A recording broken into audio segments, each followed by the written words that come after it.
네, 한 주간 평화 통일 관련한 소식을 전하는 수요 평화 뉴스입니다. 세상을 보는 가장 정확한 뉴스 평화통일 시민행동 사무국장님과 함께합니다. 안녕하세요. 네, 안녕하세요. 네, 2019년 국방 예산이 46조 7천억 원으로 확정되었습니다. 네. 전년 대비 8.2% 증가한 규모인데요.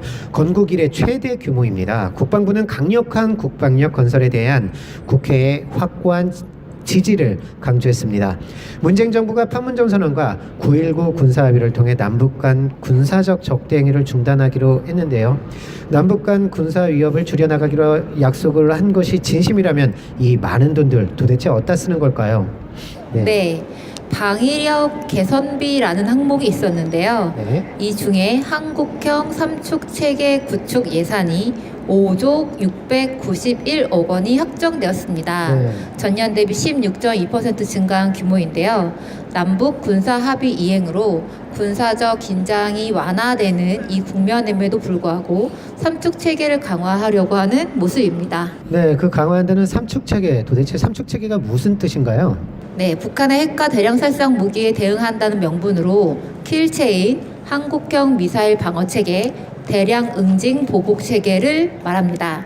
북한의 공격 징후를 먼저 포착해서 선제 타격해서 초토화시킨다는 시스템인데요. 정부는 이 삼축 체계에 대해서 현존하는 북한의 위협뿐만 아니라 미래 잠재적 위협까지 대응할 수 있는 전방위 위협 대응 능력 구비가 목적이라고 밝혔습니다. 네.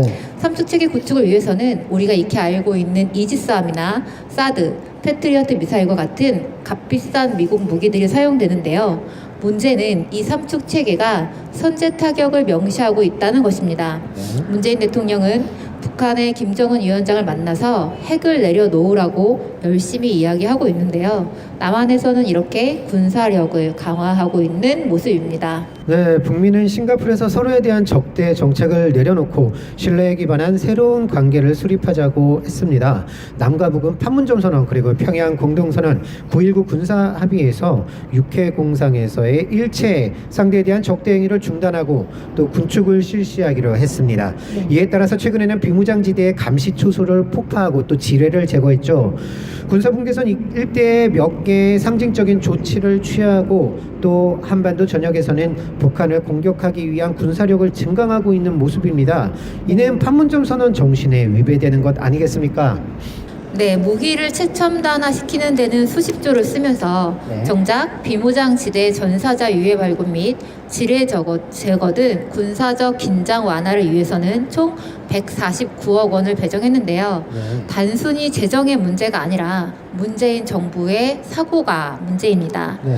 누누이 힘에 의한 평화를 말하고 있는데요. 북한과 사이좋게 무기를 내려놓으며 신뢰 관계를 만들어내는 것이 아니라 북한에게는 무장 해제를 요구하면서 남측은 더더욱 군사력을 증강시키고 있습니다. 네. 이렇게 해서는 평화가 만들어질 리 만무합니다.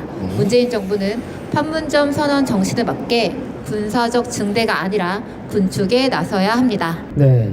얼마 전 국회에서는 제재 해제 관련한 토론회가 열렸습니다.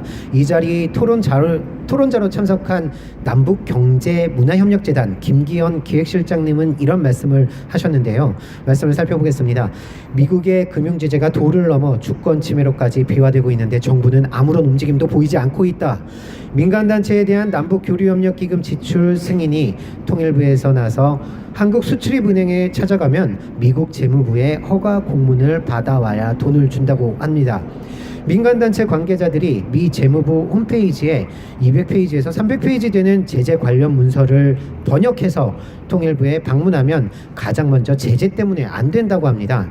제재 예외 조항이라고 확인을 해주고 다시 승인을 요청하면 그때 가서는 또 북에 현금을 보낼 수 없다. 오이사 조치 규정을 들면서 승인을 하지 않습니다.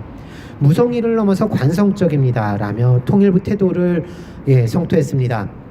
유엔 제재는 분명 사회 문화 부분과 인도적 지원은 제재 예외 대상으로 하고 있는데요. 정부는 다 제재 때문에 안 된다고 하고 있습니다.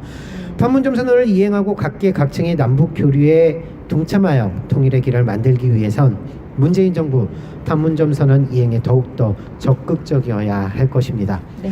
오늘 수요 평화 뉴스는 여기에서 마무리하겠습니다. 수고하셨습니다. 네, 감사합니다. 네.